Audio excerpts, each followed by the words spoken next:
I'm the youngest, so I get to speak first. My sisters always say, you know, she's the youngest, baby. Don't, and I don't really care for that sentiment. The one lady, she's the youngest, also. Yeah, I'm the youngest. There were twins. My mother was pregnant with twins when my father was killed.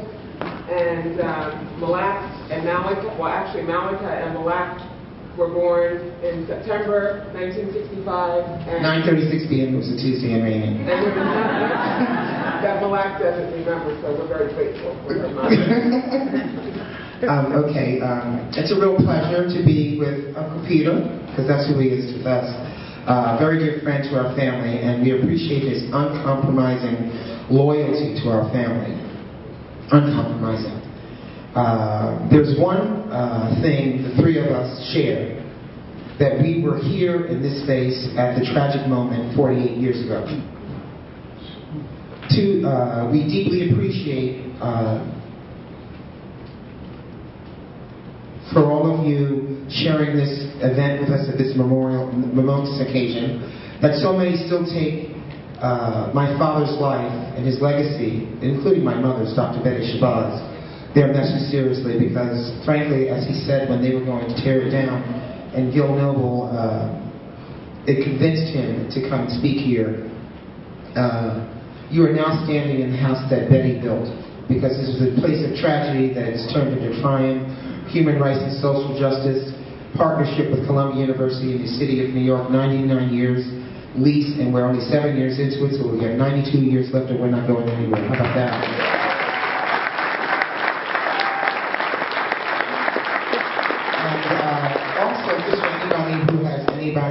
A person of color, you have to be of the African diaspora, us for us only.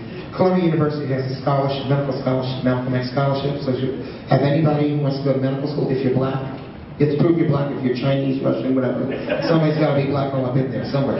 Somebody had a grandmother somewhere.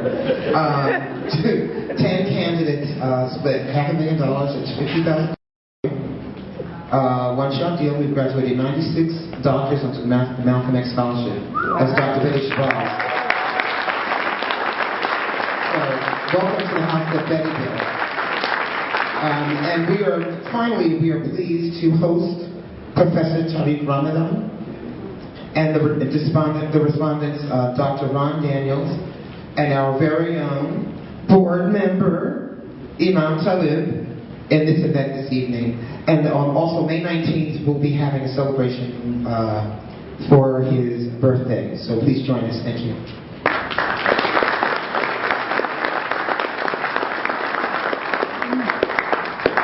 Good evening, and welcome to the Malcolm X and Dr. Betty Shabazz Memorial and Educational Center.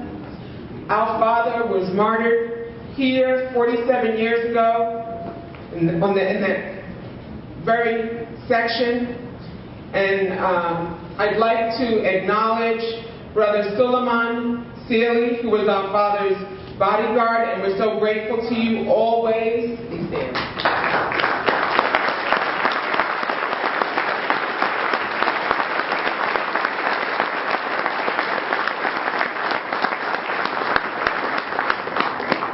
Of course, when it wasn't very cool to be around our father, this great brother protected our father's life. He's one of those who kept guard and protection over our father. So we're eternally grateful to you and to your beautiful wife, Ms. Ann Sealy.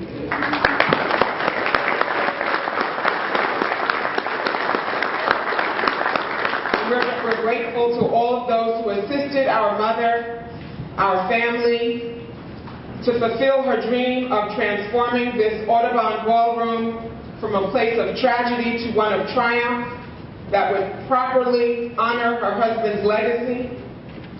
I stand here tonight with my sister Malaak, with Peter Bailey, and so many other wonderful, wonderful comrades to honor and proud to be a daughter of El Haj Malik El Shabazz Malcolm X. Our father was an exceptional role model for our young people and for us adults. I do not say this because he's our father, but because of his timeless example of compassion, service, and sacrifice for all of humanity. Our father envisioned the world renewed by peace. He denounced war and injustice as indefensible devastations of human and environmental resources. Brother Malcolm sacrificed individual freedom and personal gain to advance the cause of human rights. He circled the globe in the final months of his life to advocate egalitarianism regardless of religion, ethnicity, or gender. Brother Malcolm retains his place in history as the most celebrated American Muslim responsible for the exponential growth of Islam in the United States.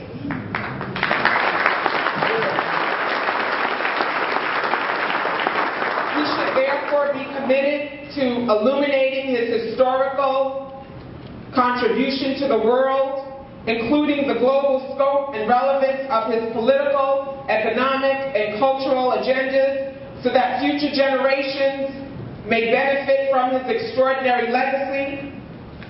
And so today we honor Malaak Shabazz, Malcolm X, as we memorialize his exceptional legacy. We are reminded of the question, are we doing enough to honor those upon whose shoulders we stand?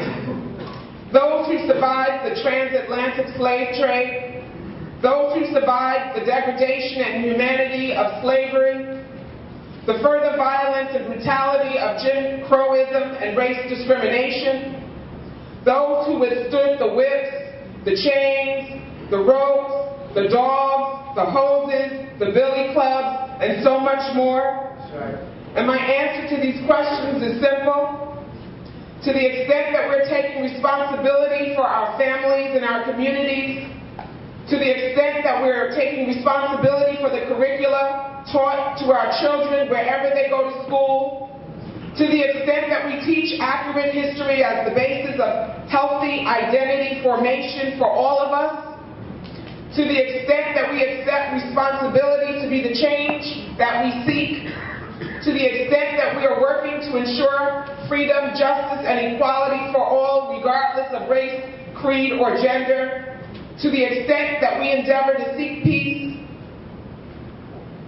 This is the mission of the Shabazz Center, to illuminate the transformative power within each of us to achieve our fullest potential as exemplified by the life and legacy of our brother, Malaak Shabazz, Malcolm X.